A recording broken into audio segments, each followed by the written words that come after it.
Good afternoon, everyone. Mount Ruang, Indonesia. Cloud tops pegging off the chart. Ash visible. Himwari, 82,000 foot. Equatorial eruption, well, 2 degrees north. Look at the floods through March. Multiples, massive hailstones. Cloud seeding, circles knitting the heavens right as we enter the quake and volcanic window. Financial bust, economic downturn, U.S. all culminating now. Global silver shortages as the Chinese is buying also more gold than the nation mines. Are we looking at the water bearer? Too much coincidence, so much collapse, so many cycles overlaying. As the waters pour from the heavens,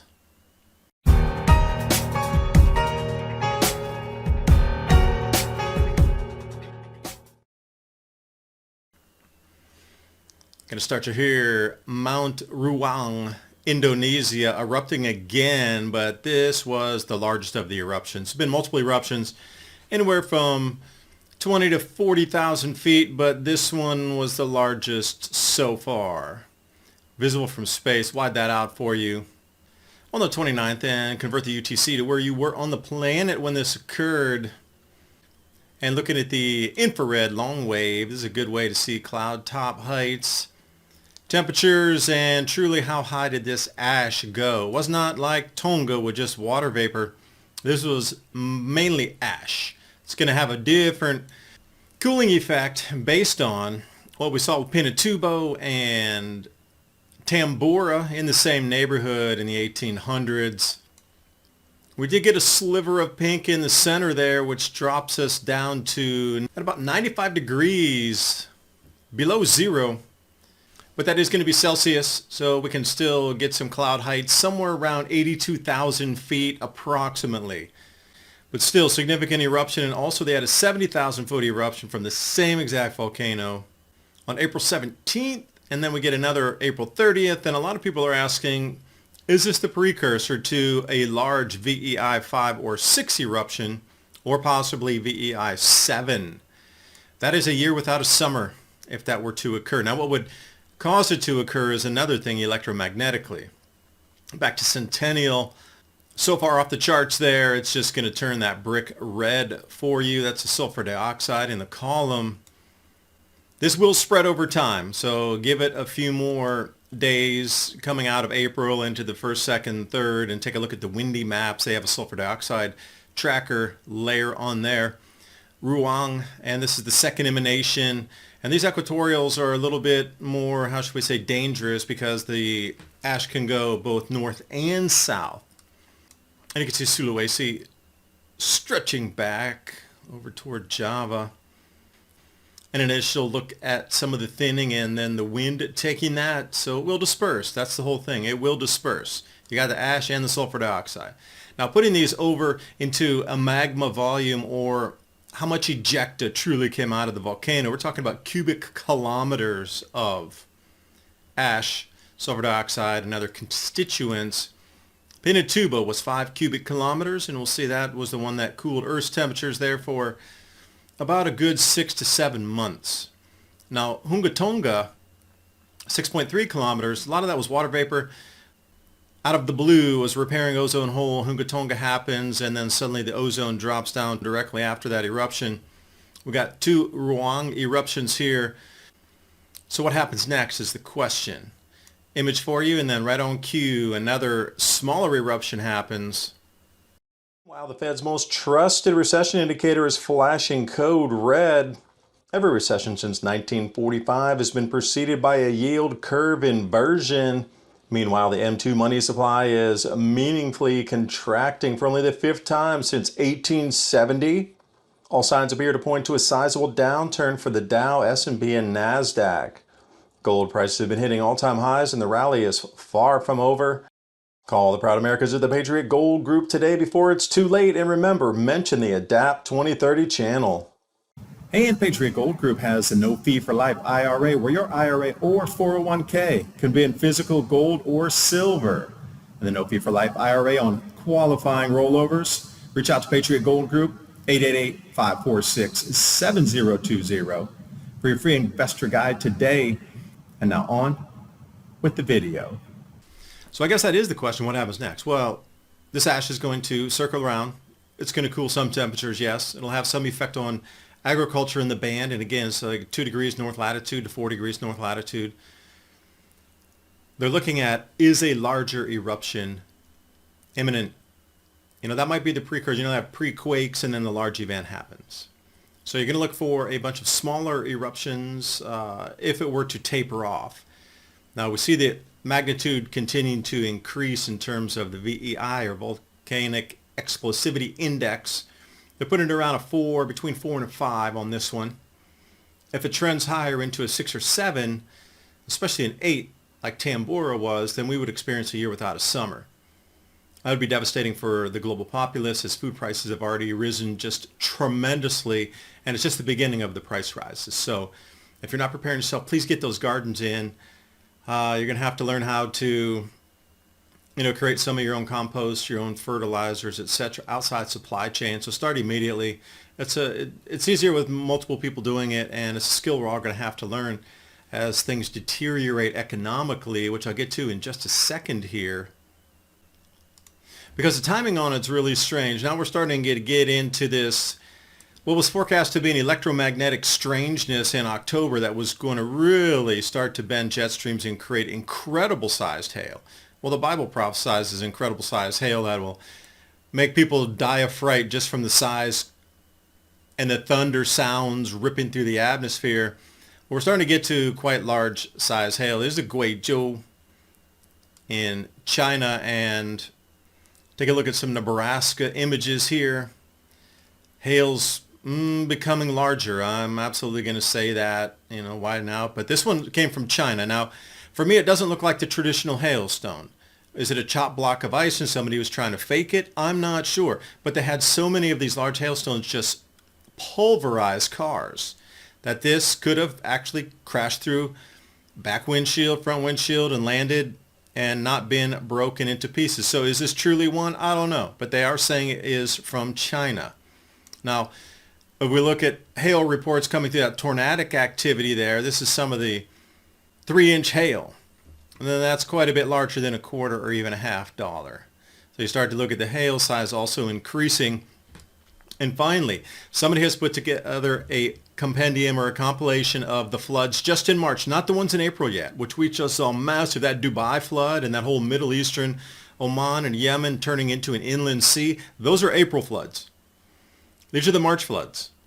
Now take a look where these March floods happened that were once in a 1,000-year, once in a 500-year flood that absolutely devastated the areas. France, Canada, Saudi Arabia, Spain, Kazakhstan, Madagascar, Afghanistan, Iran.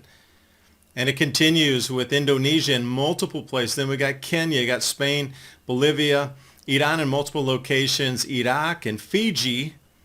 Then if we continue further on, the multiple across Indonesia. This seems to be maybe something with the volcanic eruptions even back in March, which they had several.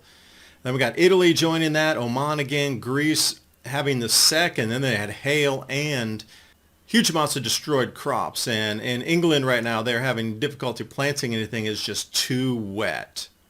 And then the Dubai floods were blamed on geoengineering and cloud seeding. Well, check out this pattern here. Unusual to say the least. And then luckily that person decided that that's so strange, I want to go drive underneath it. And then this is not a normal pattern.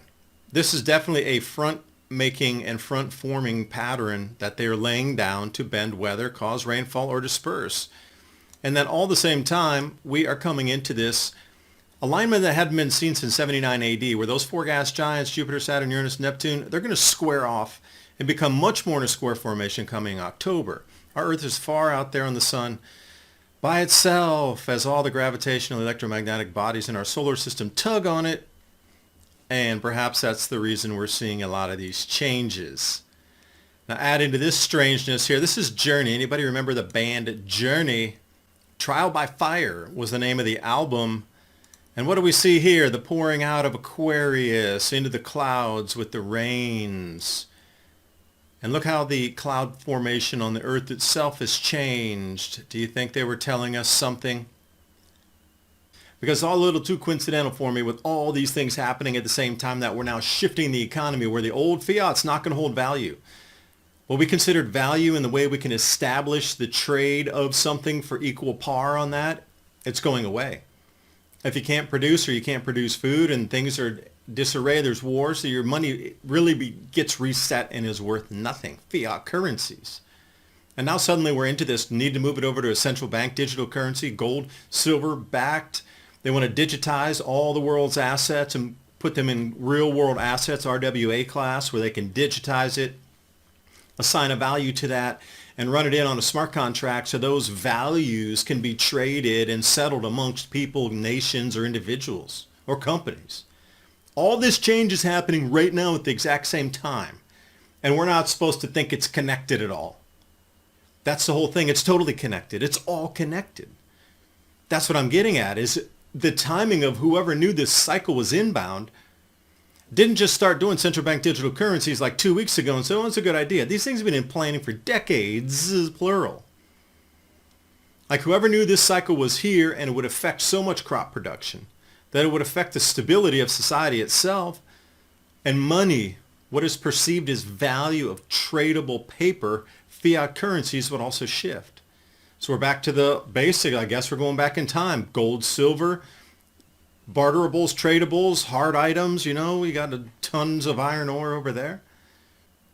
All at the same time that the planets are doing their thing coming up in October. It's a little too coincidental for me to think that somebody knows it. And we're in the final throes of the American empire here. I want you to check out this video. Ray Dalio did a great job putting together multiple empires and their rise and fall that usually follows the same trajectory and curve. We are absolutely at the financial bust and economic downturn phase of the American empire as China rises. So this is nothing new, and it's just a pattern. But again, the knowing of the overlapping natural cycle on top of this multi-hundred-year economic cycle as well. The change of an empire, the change of electromagnetism through our solar system, and the ability to grow food. And we're moving to a gold-backed currency, at least in part. That'll be one facet of the new system. And then we come out, South China Morning Post here, Chinese public's buying more than twice as much gold as the nation mines.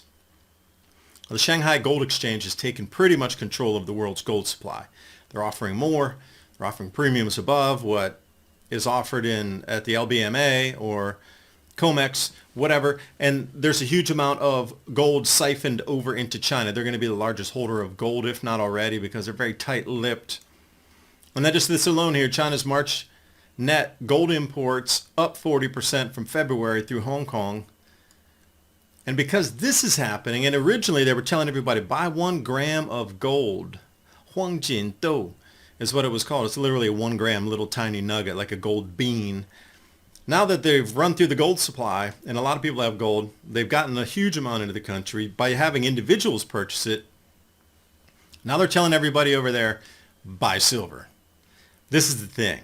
Now the global silver deficit is going to rise in 2024. Higher demand, not only in electronics and different kind of green energy devices, but the actual investment edge of it over in Asia. China government telling its citizens, buy silver.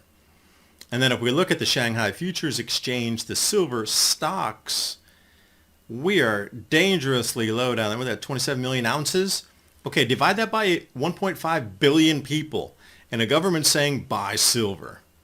What do you think might happen? All on cue with the same of everything else, with the weather changes, solar system changes, economic changes, and now whoever controls the base metals, monetary metals, as well as industrial metals, controls the future. I do thank you for watching. I hope you got something out of the video. Oh, check out the link below for True Leaf Market Heirloom Organic Seeds. I know we're coming into the 1st of May. Still can safely now plant, as some of these late season freezes were around that were destroying a lot of early planted gardens. Seems we've passed that phase. We're over the hump now. Very safe to put your gardens in. So I wish you the best of luck. It's going to all be about the food. They're going to use food to control the masses. Don't be one of them. Bye for now.